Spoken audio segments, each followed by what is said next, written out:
Hello and welcome back to the College Football Fanatics podcast. We are here on Friday. Championship games start in just a couple of hours, so I'm currently recording this around 5:30.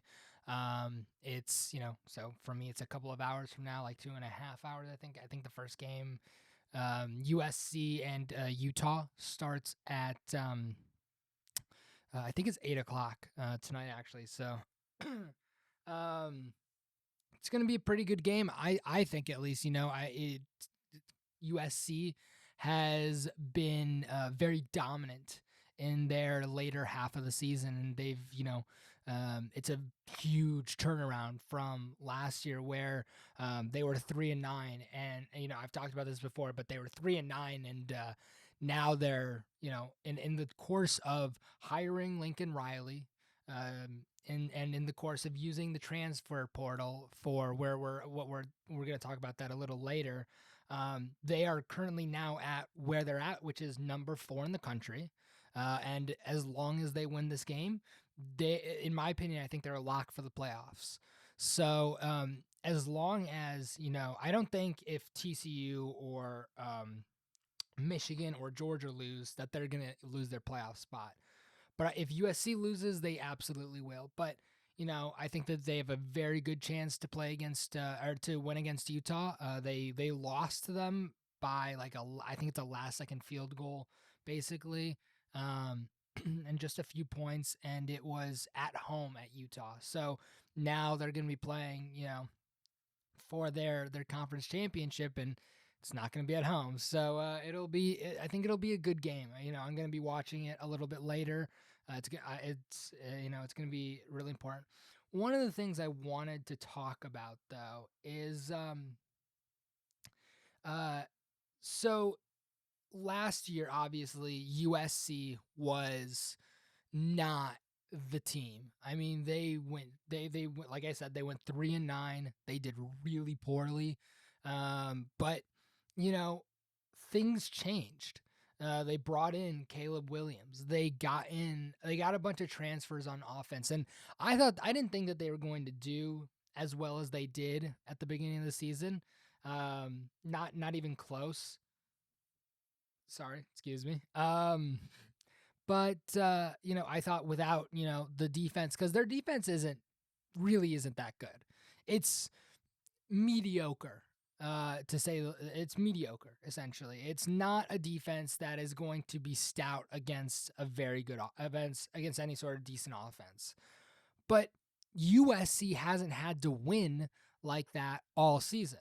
They just win by outscoring their opponents. And I look at the stats for USC, and you see one player with 800 yards.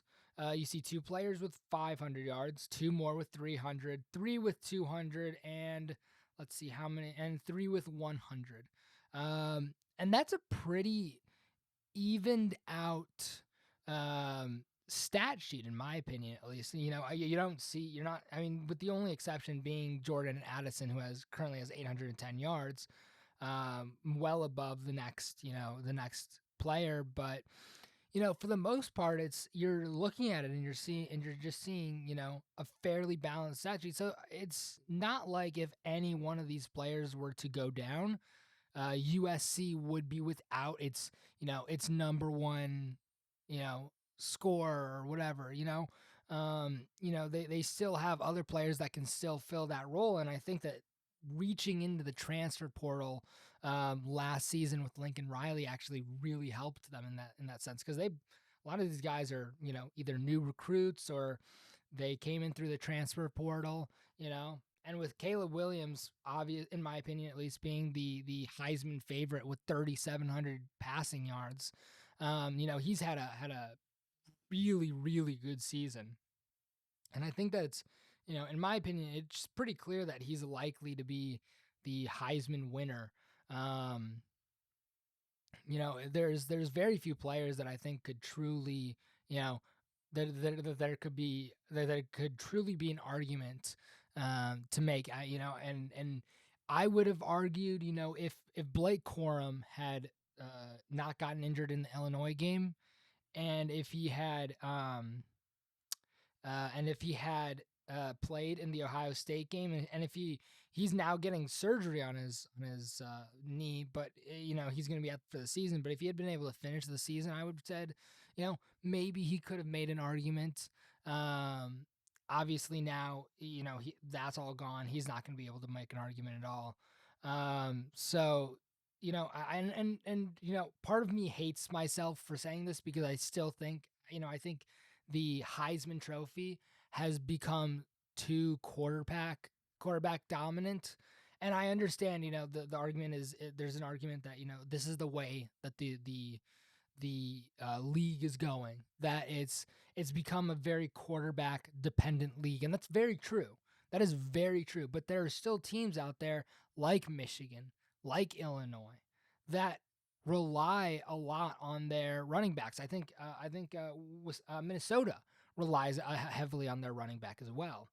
Um, so there are running backs out there that are very, very good. Blake Corum was having a hell of a season before he got injured, and I think that he could have had at least 1,700. He probably could have had 1,700 yards by the end of the season, if he had been able to continue to play. I mean, you look at the beginning of not the Ohio State game. Sorry. You look at the beginning of the Illinois game, and he's out there absolutely dominating Illinois' defense. They don't have it. They're not able to stop him. And if he had stayed in that game, he would have had, well over, he probably would have had 200 yards because he had over 100 yards in the first half. And he got injured like halfway through the second half, through the second quarter. So, it would be great to see that, but I don't think we're going to. And I think he's also going on to um, the draft. I'm not 100% certain, but I'll have to look into it more. But I think he declared. So I think this is the end of his season, and I'll talk a little bit later about what I think Michigan can do and things like that. So right now I want to stick to talking about USC. So with Caleb Williams, I think the clear Heisman frontrunner and the likely winner of the Heisman. I think that SC is going to beat Utah. I don't. I think it's going to be by about a touchdown. But the game is in a couple of hours, so we'll be able to see then. So next up is Kansas State and TCU.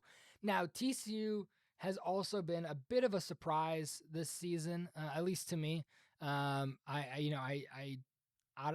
of SEC and Big Ten previous to the season, I really wasn't paying attention to. I looked at the Pac-12 and a few teams in the ACC, but other than that, I wasn't looking super hard into any of the other conferences.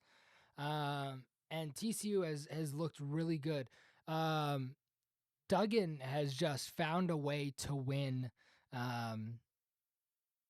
in every game. I mean, it's they are just finding ways to win, and I think that tomorrow they'll also find a way to win. I would be very surprised if Kansas State beat them. And it's not because I'm looking at a record or whatever, but I just don't think Kansas State can stack up against this TCU offense. I think Duggan is too good of a quarterback to really be threatened so much by Kansas State. Although Kansas State is a very respectable team. They're a quality team that I think could very well possibly give TCU a run for their money. And I think they played earlier, and I think TCU barely won. Sorry, they won by 10 points. They didn't barely win. They won by 10 points. So I would probably expect something similar, if not, the same sort of ending here, that TCU wins probably by 2 touchdowns. So next up is probably, in my opinion, after the USC Utah game, my favorite game of this weekend, and it's well, I should say, one of my top three. But this Georgia LSU game, I'd love to see LSU uh, um, beat Georgia. I don't think they're going to. This is an LSU team that got dropped by Texas A&M, and it wasn't even close in that game. I mean, it really, really, really looked bad for LSU, and I think Georgia, with its stout defense, its very, very capable offense, um, will be able to handle LSU with, I'm not going to say ease, but with considerable care. I think Georgia is the more physically dominant team. They're very much like Michigan, where they will actively they will actively be beating you up, essentially. So it's gonna be, pretty fun to see. Stetson Bennett, obviously Georgia's quarterback, same as last year. Very very much a quality quarterback. Him and Mike Duggan, even though they don't have as many yards as Caleb Williams, I think that they could possibly threaten Caleb Williams in the Heisman race. I think less so for Stetson Bennett um, than Mike Duggan, but it'll be, or Max Duggan, Mike, God, um, sorry, I was thinking of somebody else, but Max Duggan, I think um, it'll be very much, between Max Duggan and Caleb Williams, and it'll be very fun to see who ends up winning the Heisman. So yes, LSU, Georgia. I predict Georgia is going to win this by at least 2 touchdowns. I wouldn't be surprised if it was more. So next up, UCF and Tulane. I don't want to say this game doesn't matter, because I'd like to say that all games matter, and in a 12 team playoff, this game would still matter. But in our current playoff, this game has almost no significance towards playoff um, spots or competitiveness. So, with the exception of being a conference championship for the American Athletic Conference, um, it's not going to be, um, it's not all that important. So next up, Michigan and Purdue. Aiden O'Connell lost his brother, I saw that yesterday, I believe. And I think he's with his family right now. I do believe he'll be in Indianapolis tomorrow when Michigan plays, but the questions I have are, is he going to be in the same headspace and the right headspace for this? Will he be able to? Um, will he really be able to, play at the same level that he's used to playing? But I think those questions will be answered tomorrow, and my heart goes out for him. I understand losing family. It's tough. It's always going to be tough. And I really hope that he is able to truly, be out there. He's gonna have he's gonna have his he's gonna have his best wide receiver, Charlie Jones, with 1,200 yards on the season so far, out there with him. So I'm pretty sure he's gonna play.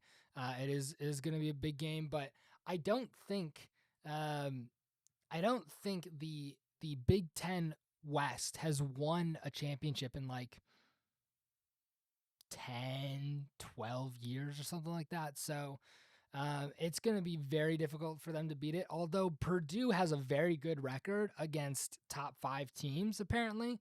And I just was scrolling Instagram, and I saw this pop up, and it's like, the last 3 times that they played top 5 teams, they won. So, Michigan's going to have to look out a little bit, but some people asked, is this going to be a letdown game? Is this going to be a game where, they might not, they might not perform as well as you might think. I looked at these people who were asking me this, as well as their friends and things like that, and they don't follow Michigan football nearly as closely as I do. So I understand. And I was like, no, this is not going to be a letdown game. Michigan is too professional for that. Their players are too professional. Jim Harbaugh is too professional for it. They were on. It was asked. That same question was asked last year when Michigan played Iowa, who at the time was 10-2 and had a better record than Purdue, and I would argue probably a better team. Michigan absolutely dominated Iowa the week after beating Ohio State. And I predict a very similar fate for Purdue here. I think Michigan's going to win by 2 to 3 touchdowns at least. And I would not be surprised if it was, a 22-point game by the end of the fourth quarter. So, Michigan obviously without Blake Corum, it's going to be a little tougher for them to beat the teams like Georgia. But it's going to be I think it's going to be a very enjoyable game to watch. In the end, I think it's going to end up being Michigan and Georgia in the finals. I think Michigan will be playing TCU in the semis, and then it'll be just a rematch of last year, except for, I think this Michigan team matches up much better than Georgia. If you looked at them one-on-one, if you looked at them and said, who's got the better athletes? Oh, by far it's Georgia. Georgia has the better athletes by far. But I think Michigan's strength does not come in the individual. It comes in the unit. And I think that this has been the difference maker since that COVID year where Michigan was, suffering, was that Jim Harbaugh decided, I'm going to take this and turn it into the Harbaugh family college football team. He took, guys that, worked with his brother, who worked with his brother John, out in Baltimore. And he was like, I'm going to take your defensive coordinator and make him my defensive coordinator. Then I'll send him back to you next year. But, for a year, I'll do it. And then he takes in Jesse Minter, who's also very intimately familiar with that Baltimore defense. And Jimmy Minter is up for assistant coach of the year. Essentially, Harbaugh has won coach of the year. Jesse Minter was up for it, or Big Ten coach of the year. I believe Jesse Minter is up for the coach of the year, or the assistant coach of the year this year. So the Broyles Award, I believe. So it's Jesse Minter comes in and he uses the same defense, a very skilled defense with very good players who alone might not look like they're all that great, but together they form a unit that is more important, or that is better together than it is apart. It's like, think of the human body. All right, we have 2 arms, 2 legs, and a head. Without one of these, some would consider the human body at a less optimal efficiency. The idea that, if you have your legs cut off, you can't really move without, parasitics and things like that. Well, it's very much the same for this Michigan team. Is, you lose a piece of this team and the whole is diminished. But I think that is Michigan's superpower, is the greater even though the individuals are not the greatest, the whole is greater than the individual. And I think that's their power. Donovan Edwards is going to have to show out tomorrow, and he's going to have to show what he can do. Hopefully, he doesn't have a cast on his arm like he did against Ohio State, but who knows? I think Mike Morris is going to be coming back. I don't think he played much against Ohio State. Um, we'll be able to see if the Ohio State game was just a fluke for JJ or not, and I don't think it was, but we'll see. So we'll also be able to see, Ronnie Bell and Cornelius Johnson, these guys, and I think we'll see Michigan start to pass a little bit more. But we should still see that dominant offensive line, and still, that powerful run game and things like that. So it'll be interesting to see what happens there. I shouldn't say it's interesting to see. I think Michigan's going to win, I think, very clearly. I think it's going to be, like I said, 2 to 3 touchdowns against, with Clemson showing out against South Carolina, and with their struggles at the quarterback position being DJ Uiagalelei. I think it's very possible that Clemson, faces a team that they're going to struggle against, and it's I think it's very important that Clemson does not turn over the ball, that they don't rely so heavily on their quarterback, and I think their running back is going to have to take pretty good charge. I think Shipley's going to have to take pretty good charge in this game. North Carolina is still a quality team. They're 9-3. Clemson's 10-2. Clemson's losses are not great, and I don't think that they should be ranked at 9. I think they should be ranked like 12, because they have a loss against South Carolina, who has some pretty bad losses, and they have a loss against Notre Dame, who, yes, is 8-4, I think now. So that's gonna be it. I wouldn't. I'm just gonna say final prediction. That game, I think, is going to be within a touchdown. So we'll see. So that'll be it for tonight. I hope you guys all enjoyed. Please leave a like. And I really hope that you guys subscribe, leave a comment down below, and I'll see you guys in the next episode on Monday. Have a great night, and I will see you all later.